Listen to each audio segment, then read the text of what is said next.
பொதுவா வந்து நீங்க பார்த்தீங்கன்னாக்கா, இந்த கண்ணாடி மாரி இருக்கு பார்த்தீங்களா? ஆமாங்க. கலர்லெஸ்ன்னு நம்ம சொல்றோம் ம். பார்த்தீங்களா? அந்த கலர்லெஸ்ஸுக்கு வந்து ரொம்ப பவர் இருக்கு. அருமை. எப்பயுமே வந்து வந்து பார்த்தீங்கன்னா, சூரியனுடைய ஒளியில வந்து கலர் வந்து சூரிய ஒளிக்கு எந்த விதமான வர்ணங்களும் இல்ல. ஏன் வர்ணம் இல்லைன்னு கேட்டீங்கன்னா, எல்லா வர்ணங்களும் கலந்ததுனால அது வர்ணம் இல்லாம இருக்கு.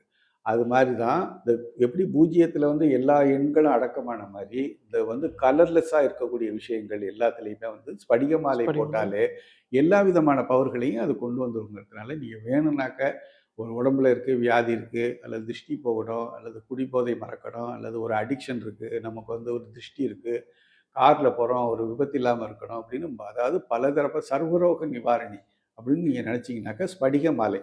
நீங்க ம். கழுத்துல போட்டுக்கிட்டா, வெள்ளியில போட்டாலும் கட்டி போட்டுக்கலாம். இல்லையா, ஒரு ஸ்படிகத்தில வந்து ஒரு விநாயகர் ஃபோட்டோவோ, ஒரு விநாயகர் சிலைய வச்சு கார்ல வச்சுக்கிறது நல்லது, அல்லது வீட்ல வச்சுக்கிறது நல்லது.